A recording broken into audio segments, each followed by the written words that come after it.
Hey guys, what's up? It's Anime Blaze coming to you with another video. That is right. You've read that title correctly. I am reviewing RWBY Volume 3. Before you jump on my case, guys, it's been a while since I've actually done a review. A long time since RWBY Volume 3 is actually Volume 4 literally just dropped. Finished a couple of months back. Season 5 is on the horizon there. And yeah, I'm just now picking up the pieces from that. Cut me some slack, okay? But anyway, I was going to try to do a review of, with the discussion and all that, all combined into one video there to try and just wrap everything up for season 3 into one video. But it was suggested by a fellow subscriber there, a really good subscriber who's been subscribed to my channel for a while, Jim George Baker, that I try to make the review separate from the discussion. And I used to do a lot of that in the past, so I want to try to keep that same thing going here as well. So with that, we're going to try to keep that same trend with RWBY Volume 3. So without further ado, let's go. Alright guys, so RWBY Volume 3, where do I even begin with this? I guess I should talk about where it's actually continuing from in the storyline with RWBY. So RWBY Volume 3 picks up from where Season 1 and Season 2 left off. Season 1 being where they introduce us to the characters, Ruby, Weiss, Yang, and Blake, as well as a few other supporting characters that later on become kind of main characters, that kind of thing. And as you guys know, just to do a quick recap there, Season 1 was them introducing us to the character. Season 2 introduced us to a more important part of the storyline when they introduced the character of Cinder. Now, this is, I won't even say it's a spoiler because since I'm reviewing Volume 3, this is going off of the idea that you've already seen Volume 1 and Volume 2. Cinder was the character that was sitting there shooting fire at RWBY at the first episode of Volume 1. And she's teamed up with the White Fang. Now, what exactly they have planned, we don't know. Volume 3, where do we start off with this? Volume 3, again, like I said before, picks up from where the other two seasons left off. Before, they were talking heavily about the Vital Festival, facing off against, the other kingdoms, other people from those kingdoms, that kind of thing. Just having an all-around blast and just a tournament-style thing going on there. We're introduced to a whole slew of new characters. We're introduced to RWBY's Uncle Qrow, which they've alluded to and talked about from time to time. So, he's kind of a jokester, kind of a bit off-putting, that kind of thing. We're introduced to Weiss's sister, Winter. Ironically enough, Winter, ice abilities, all that kind of stuff. We're introduced to her, and we're really just introduced to a more darker tone and story of RWBY. And I don't think that's actually a spoiler because, that's literally just going off of the theme song alone. You could tell that the tone is a little bit different going into the season. Whereas Season 1 and Season 2 are more happy-go-lucky. I guess the best word to kind of describe it is possibly slice of life-ish kind of thing going on. We had some serious topics talked about in Season 1 and Season 2, but we really hadn't gone too far down the rabbit hole. Season 3 pulls the whole top off the whole thing and just introduces you to pretty much what the state of RWBY is going to be like from that point on. There's a lot of things that go down.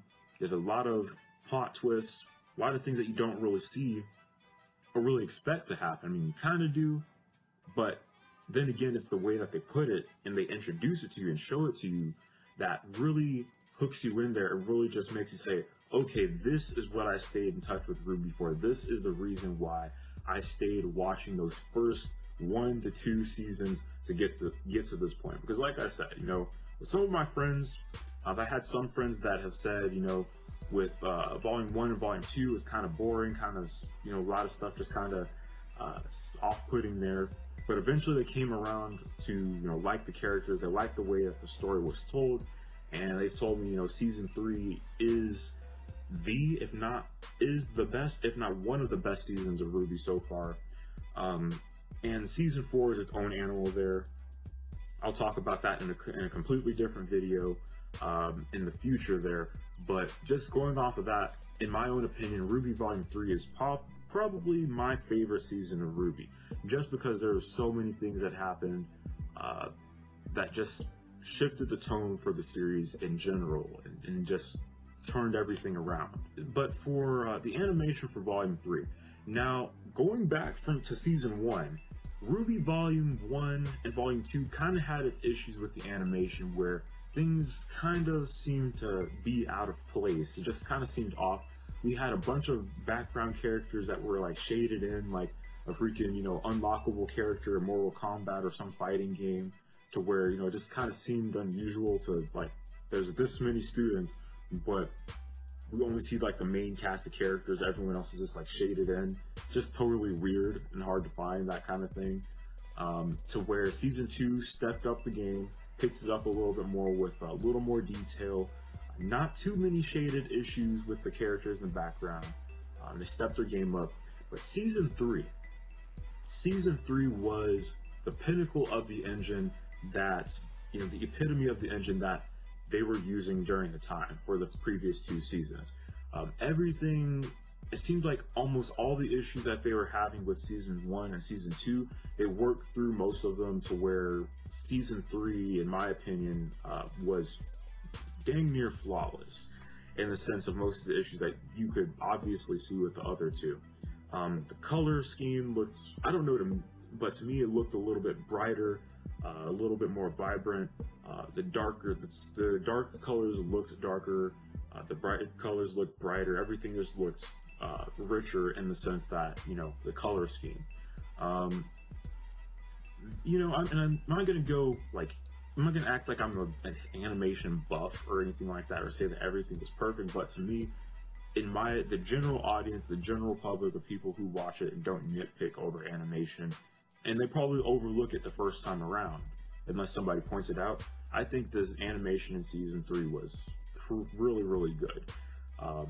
Again, they fleshed out almost all the issues that they had before, and it worked out pretty well in their favor. I guess as far as RWBY Volume 3 goes, like the history and I guess the background on it itself, RWBY Volume 3 was actually, if I'm not mistaken, the last season that Monty Oum actually worked on or had a hand in making. I remember them showing, I think it was Vine during the time. I think when Vine was still a thing, he used to make when he'd do like a takeover for the day or something like that, or even on Twitter, if I'm not mistaken, he'd have those videos that he would upload where he'd say, we just finished this part of the animation for Volume 3. You guys are going to love it. It's going to be, psyched. You guys are going to love it, everything like that. And I mean, it was pretty sad when he actually passed, it was something that he'd been apparently wanting to make for a good chunk of his life. There was a vision that he wanted to make, and I'm glad that he got to make it, Again, Volume 4, that's an entirely different story, which I will address in a discussion for RWBY in general, as well as the review for Volume 4. But again, with just this volume, it's cool to see that, Monty worked really hard with a group of people to create something that was, in many cases, much more than just an animation or a debate that the anime community has of whether or not it counts as an anime. It actually started its own community and brought a lot of people together to just be like, yeah, you like anime, I like anime, we like the style that the show has, let's come together and just watch it and have a good time.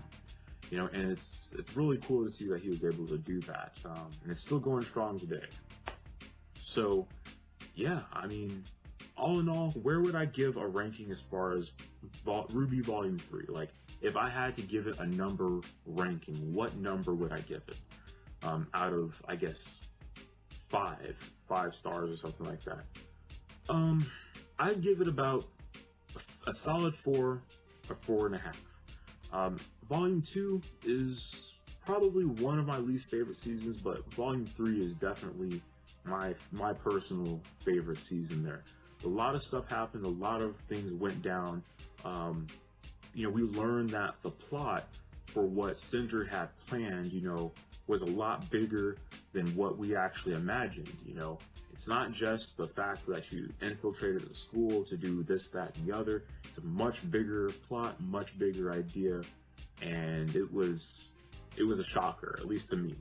To some other people, not so much, but again, to me, it was. So yeah, RWBY Volume 3. You guys, if you haven't seen it, seriously go and watch RWBY Volume 1, 2, and then come back and watch Volume 3. Again, I'm glad I took Jim George Baker's advice to make the discussion part of it separate from the review. That way I'm not spoiling anybody, I'm not giving out too much information that isn't already known. And again, seeing as how this is me talking about Volume 3, this is assuming that you've already seen the other 2 seasons. So yeah, I'm really glad I did that. And so I have one more review to go for RWBY, that's Volume 4. And hopefully if I stay on schedule here, I'll have it out before Volume 5. Oh man, that's gonna be a task. But anyway, guys, what did you guys think about Volume 3? Did you think it was the best season so far, including Volume 4 at this point in time where I'm reviewing it? You know, what did you think about the animation? What did you think about the whole idea of, you know, the story becoming more darker and actually setting the tone for where RWBY is actually going to be taking place at, from here on out, you know, with the setting, with the tone and everything. So yeah, anything that you guys want to talk about with RWBY Volume 3, hit me up in the comment section down below. I always go ahead and try to answer your guys' questions and comment as much as I can to stay as involved with this community that I have going on here. And yeah, that should definitely be fun, and to see how that turns out there. So with that being said, this is the Anime Blaze signing out, saying never doubt your capabilities, because you never know what you might be able to do. Trust me, it always works, guys. Never doubt yourself. Always try to at least try to do something, because you never know what you might be able to do. Anyway, I'll see you guys later. Volume 4.